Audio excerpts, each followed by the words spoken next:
Hi, this is Winnie, pre-service teacher from the Master of Teaching program in Victoria University in Melbourne. This video is to share my understandings of an effective teaching pedagogy, especially for teaching middle year science in Victoria. First of all, I'd like to emphasize the standards of a teacher that have been reflected in the 7 standards of teachers in the IELTS.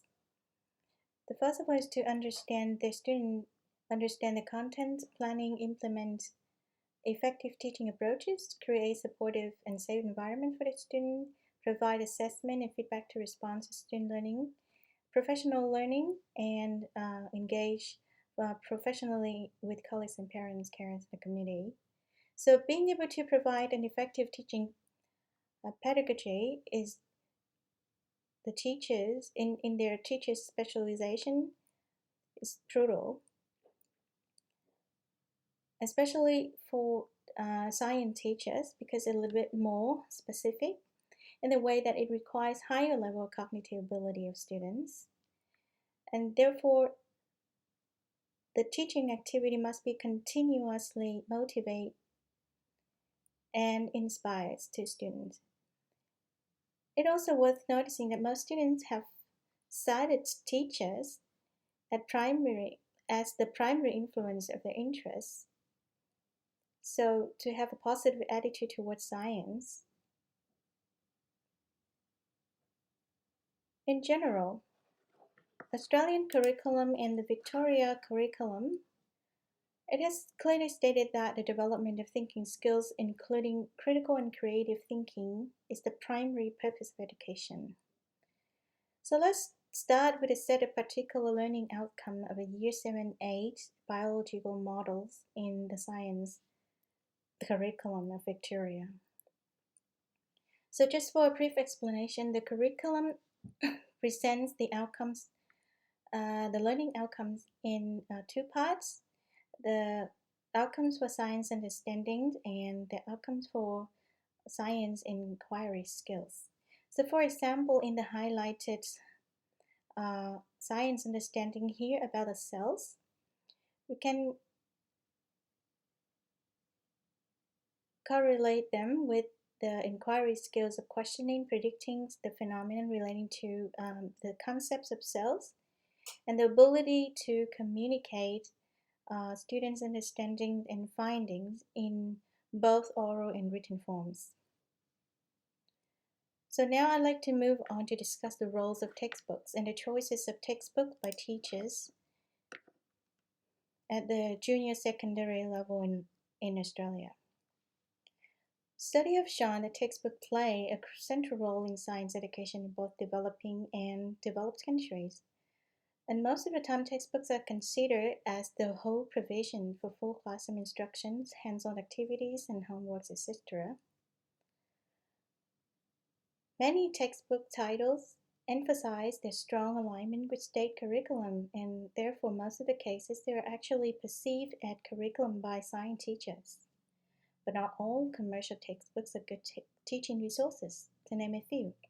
Science textbook presents a vast amount of information, and most of the time they contain high quantity of technical terms or jargons. So obviously are not easy to read, or in other words, they're not interesting to read for junior students in particular. And those group of students are the young learners who experience the transition from learning to read in the primary setting to reading to learn. Besides, some textbooks contain misconceptions, inaccurate generalizations, or even worse, they may promote gender bias.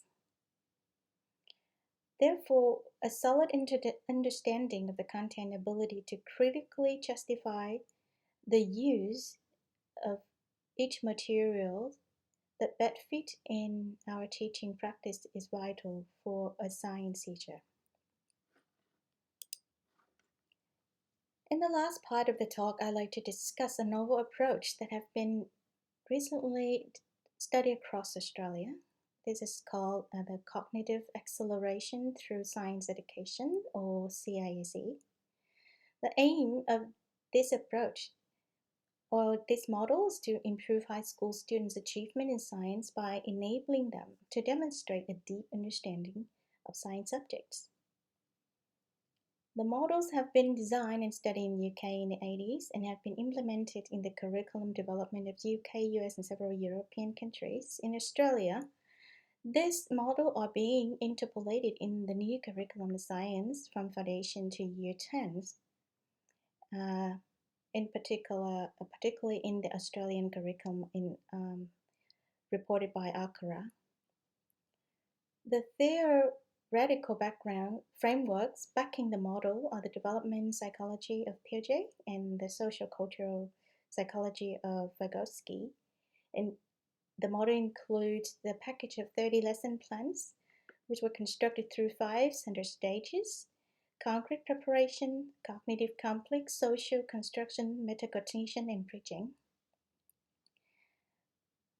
In fact, the model can be seen as the modification of the current pedagogical approach of the 5 E's recommended by the VET.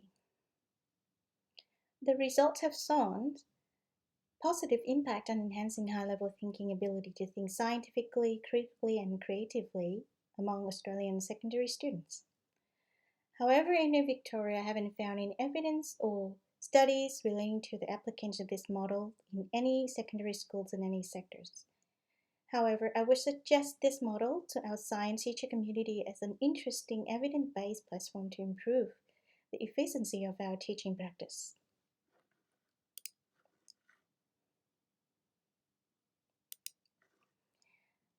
And these are the articles that I found relevant to the talk, and they're worth having a thorough read if interested. So that's all for my talk today, and thank you for listening.